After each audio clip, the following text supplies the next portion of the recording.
Bharat Ratna doctor Babasaheb Ambedkar यांच्या महापरिनिर्वाण दिनी doctor Babasaheb Ambedkar विचार महोत्सव समितीच्या वतीनं बाबासाहेबांना सहृदय आदरांजली म्हणून सुरू झालेली ही परंपरा आज भारतातील सर्वात सन्माननीय आणि बहुप्रतीक्षित अशा संगीत परंपरेपैकी एक बनली आहे। यावर्षीचा ही भीमांजली एक ऐतिहासिक पर्व ठरणार आहे, कारण भारतीय राज्यघटनेचे शिल्पकार, एक दूरदर्शी समाज सुधारक आणि एक कुशल व्हायोलिन वादक असलेले डॉक्टर बाबासाहेब आंबेडकर यांना वाहिलेल्या संगीतमय आदरांजलीचे हे 10वे पुष्प आहे। विद्वान, कार्यकर्ते, विद्यार्थी, व्यावसायिक आणि संगीतप्रेमी अशा विविध क्षेत्रातील हजारो लोक बाबासाहेबांना आदरांजली अर्पण करण्यासाठी एकत्र येत असतात। आपल्या या कार्यक्रमाचं 10वं वर्ष आहे आणि या 10 वर्षामध्ये जवळजवळ 40 वेगवेगळ्या घराण्यातल्या थोर लोकांनी शास्त्रीय संगीतातल्या हिंदुस्थानी आणि भारतीय शास्त्रीय संगीत यातल्या घराण्यांनी बाबासाहेबांना संगीत रूपी आदरांजली वाहिली। निशब्द इन्स्ट्रुमेंटल सांगीतिक आदरांजली हा एक अत्यंत वेगळ्या प्रकारचा कार्यक्रम आहे। तिथे सकाळी 6 वाजता हजारो लोक येतात। मेडिटेशनच्या ध्यानाच्या अवस्थेपर्यंत हे शास्त्रीय संगीत माणसांना घेऊन जातात आणि बाबासाहेबांना गंभीरपणे चिंतन करून, मनन करून, ध्यानस्थ होऊन बाबासाहेबांना अभिवादन करतात। आणि हा कार्यक्रम डॉक्टर हर्षदीप कांबळे सर हे आमचे मेंटर आहेत, सिनियर IAS ऑफिसर, यांच्या प्रेरणेने आणि पंडित मुकेश जाधव यांची तालविहार संस्था यांच्या सहकार्याने आणि गिरीश वानखेडे सर जे मीडियातलं खूप मोठं नाव आहे, अशी सगळी मिळून आपण हा कार्यक्रम गेल्या 10 वर्षापासून करतो। याही वर्षी आहे हा कार्यक्रम फ्री ऑफ कॉस्ट आहे, विनामूल्य आहे। फक्त प्रथम येणाऱ्याला प्राधान्य दिलेलं आहे।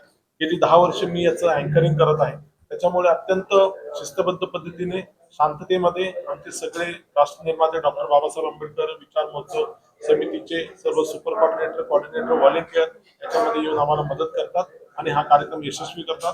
याही वर्षी 10वं वर्ष असल्याने आपण सगळ्यांनी यायचंय आणि हा कार्यक्रमाला बाबासाहेबांना अभिवादन करायचं। हजारो अनुयायी येतात त्या ठिकाणी, कशा प्रकारची तिकडची व्यवस्था आहे? आम्ही 10 वर्षापासून सगळ्या लोकांना सांगितलंय की एक दिवस तरी आपण बाबासाहेबांसाठी भल्या पहाटे उठलं पाहिजे। बाबासाहेब आपल्यासाठी रात्र रात्र जागत होते आणि या आव्हानाला प्रतिसाद देऊन सगळ्या थरातून संपूर्ण मुंबईमधून सकाळी लोक 4 वाजता उठतात, 5 वाजता घरातून निघतात आणि 6 वाजता तिथे हजर राहतात। जगप्रसिद्ध गायिका वैशालीताई म्हाडे यांनी मागच्या वर्षी बुद्धम शरणम गच्छामी ही वंदना स्वतःच्या स्वरामध्ये गाऊन या मंचाचं खरं म्हणजे एक प्रकारे एक वेगळं त्यांनी चांगलं कार्य केलेलं आहे।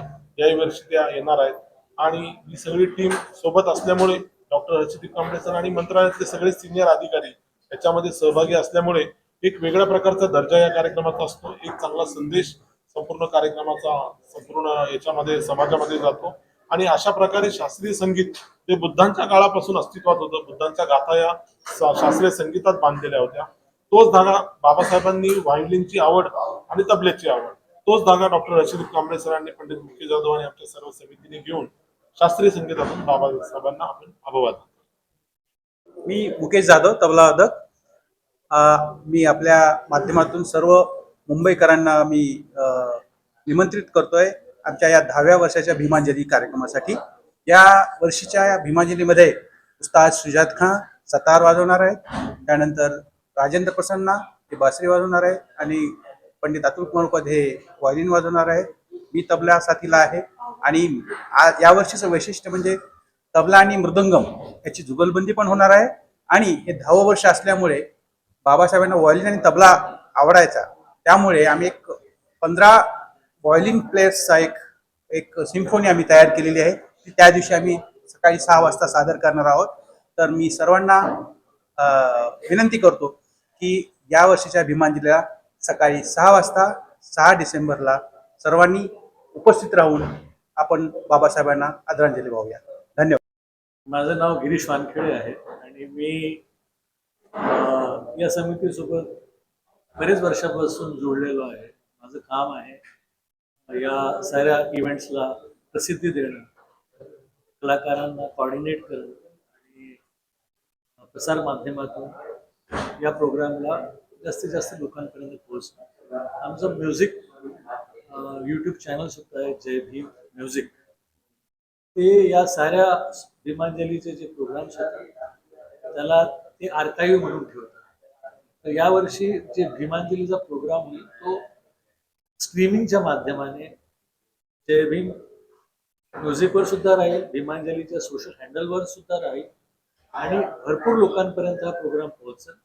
ही आमची खूपच गर्वाची बाब आहे. इतका मोठा शो, इतके मोठ्या कलाकारांसोबत ते जाधवजी मागच्या 10 वर्षापासून करतात. आणि प्रत्येक वर्षी या प्रोग्रामचं स्तर वाढते आहे. चांगले यावर्षी जे कलाकार आहेत ते खूप अद्वितीय कलाकार आहेत, खूप मोठे कलाकार आहेत. त्यांनी यावर्षी यावं, 6 तारखेला बाबासाहेबांना श्रद्धांजली द्यावी, त्याच्यानंतर त्यांनी चैत्यभूमीला जावं. या साऱ्या प्रोग्राममध्ये जी रूपरेखा आहे त्याच्या मागे राष्ट्रनिर्माते डॉक्टर बाबासाहेब आंबेडकर विचार महोत्सव समिती आहे. त्यांचं मी अभिवादन करतो आणि तुम्हा साऱ्या लोकांना विनंती करतो की या प्रोग्रामला तुम्ही स्वतः उपस्थित राहा.